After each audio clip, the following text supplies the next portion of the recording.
Oh, sorry. I fell asleep. The reason why I fell asleep is because I saw the most boring movie ever made. Now, normally when it comes to people insulting films on YouTube, whether it be almost said the film, whether it would be Friday the 13th, Part 8. Nobody likes Friday the 13th, Part 8. I do like Friday the 13th, Part 8. Nobody likes Teenage Mutant Ninja Turtles 3. I do like Teenage Mutant Ninja Turtles 3. So there's some films people don't like. People don't like Iron to 2, The Quickening. I do like Iron to 2, The Quickening. I do like Iron to 2, The Quickening. So these films, what I will offend. But this one, not people that insult it, call it names, call it every name under the sun. I can vouch why. That being Jaws the Revenge, which I like to call Snooze the Revenge. Where can I go with Jaws the Revenge? Now at the moment, I reviewed Jaws 2. I defended Jaws 2. Is it as good as the first Jaws film? No. But it's still a good film. Jaws 3. A fun ride film. I enjoy Jaws 3. I'm not going to say Jaws 1 is a fucking classic. But Jaws the Revenge is a snooze fest. I couldn't offend that if you paid me to. Granted, I'd probably do porky pies if you paid me to, but at the end of the day, I couldn't buy the art. You start off with Seri Bold's son. Yeah, as I was saying, Seri Bold's son gets killed in the opening. How fucking nice is that? You know the character you like, Seri Bold's son from Jaws 1, Jaws 2, and Jaws 3. Granted, they've all been played by 3 different actors, but you got to like the character. To see him get killed is like a kick in the fucking nuts. Now, there are people that like Jaws the Revenge. I'm not going to call people names. Not going to insult people. Not going to make fun of people. I'm not that sort of a person. But on the other hand, there are people that will say this is better than the first one. Yeah, better than the first one. Number 1, Jaws is a classic. Number 2, you got a great opening. That beautiful girl stripping off and the shark fucking getting her. This, on the other hand, is a fucking snooze fest. It's a snooze fest of a movie, and it's a chore to sit through. The first death is a character you like. Now, there's 2 versions of Jaws the Revenge.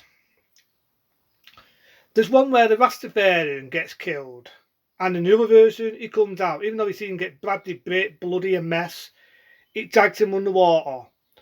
On the other version, he comes out barely anything. So whatever version is one where he dies, one where he doesn't. So all in all, 3 in one version, without sticking 2 fingers up, 2 in this version. How many people get it in Jaws, the original? Granted, I didn't go for it for blood and gore.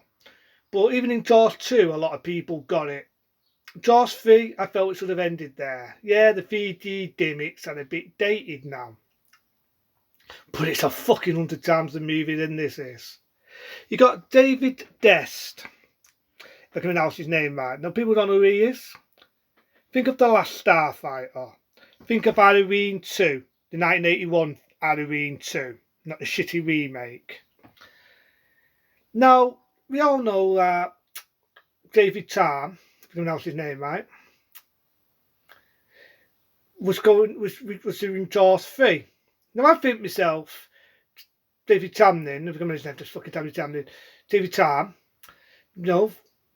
I think myself that he would have been in Jaws 3. But at the time, he was doing Interspace.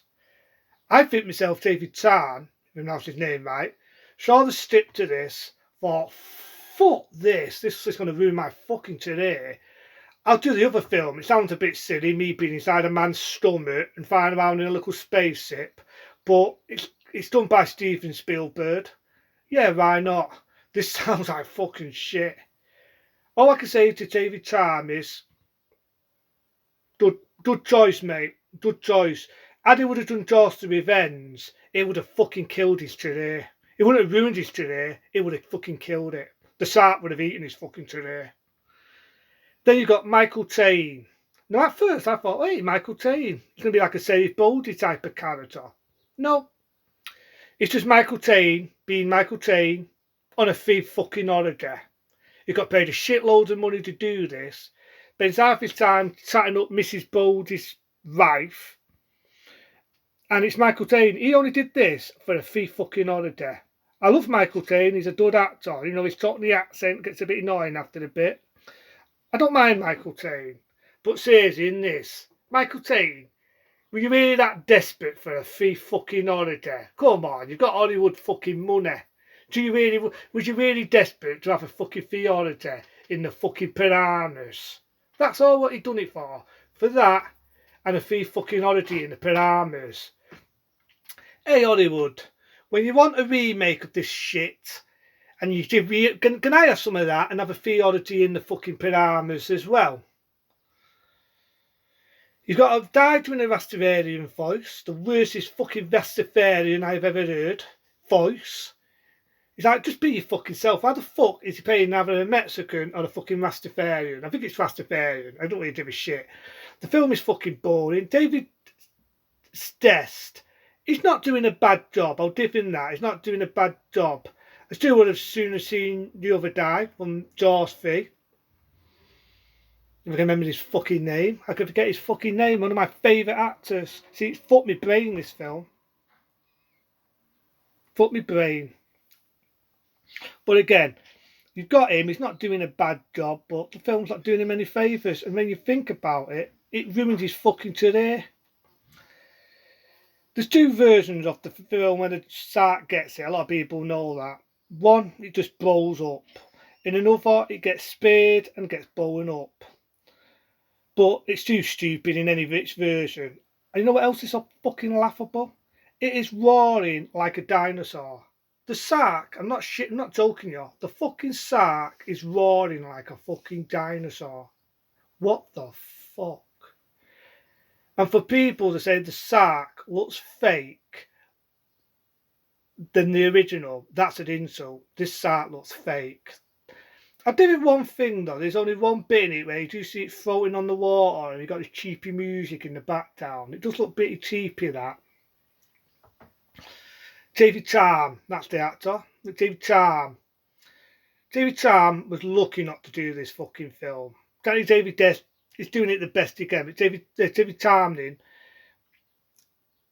he was right to do Interspace. He was right to do Interspace. Good choice. So for me not forgetting your name for a bit, because the film just fucked my brain. But Jaws to Revenge, it's just boring. It feels like you're watching a TV fucking movie. It feels like you're watching a television fucking soap. It's boring. It's a chore to sit through. You get 2 deaths. Oh, just a kick in the balls. You kill off Roy Sider. You know, Sally Boldy's self from 1 and 2. He gets killed off. I know he's no longer with us. May he rest in peace. Now, I know originally he was going to be offered to do this, same as he was offered to do the 3rd one. He did not do it. And after seeing the fucking reason why, he probably thought, fucking hell, I got out of that one. I definitely got out of fucking Dodds. Roy Sider, mate, may you rest in peace. I don't fucking, there's an effing on earth. I don't blame you, mate. I don't fucking blame you. This is the worst Jaws film ever. There's bits in it where there's sewing bits from the original. And all it does, it just makes me want to watch the fucking original one. It just makes me want to watch the original by Steven Spielberg. How can anyone say this is better than the original? Fucking blows me fucking brain. Stumbles me fucking brain. But Jaws to Revenge, I can't fucking offend it. I can't. And the fact that it was going to be taken off a book, and the book was to do with voodoo. Seriously, I'm not making this shit up. Fucking voodoo, man. As saying Predator 2. And it got, the original shark got resurrected by a voodoo doctor who wanted revenge on the family. What the fuck was they smoking? Was they smoking some fucking cannabis here? I know they've got Rastafarian in the film, but was there a Rastafarian smoking cannabis who written that fucking book? Seriously, I'm not making this shit up. The Sark gets fucking resurrected by a fucking voodoo doctor. A fucking voodoo doctor. What the fuck was they smoking, man? Can I smoke some of it? But Jaws the Revenge is the worstest one, and I don't even class it as a fucking Jaws film. You barely hear the music. The Sark looks fucking like shit. It's roaring like a dickhead. There's 2 farty death scenes. You kill off one of the characters who you like. It's boring. It feels like you're watching a TV fucking drama. And it's barely any action in it. Jaws 2, what do you get? You get a deep sea divers. They get eaten up in the opening. You got a deep sea steer, which you see in Jaws 2. You know, the original classic poster. She gets munched on. The Sark gets burned. Jaws 3. 3D explosion, the sharks everywhere. 3D, you got the sea mates eating that guy underwater in the uncut version. You got Undersea Road. You got dolphins. In this, it's got nothing, nothing. Even the original Jaws film had a lot going for it. You know what I mean? This one is fucking boring. End of fucking rant. Boring. To me, Deep Blue Sea or Shallow Water was more the fourth Jaws film than this piece of fucking shit. Just stick to Jaws 1, it's a classic. Stick to Jaws 2, unestimated sequel. Stick to Jaws 3, a fun ride. Avoid Jaws the Revenge like a fucking page of turds. It's not worth your time, it's not worth your effort, and it's an insult for anyone that likes the first 3 Jaws films. Other than that, see you later.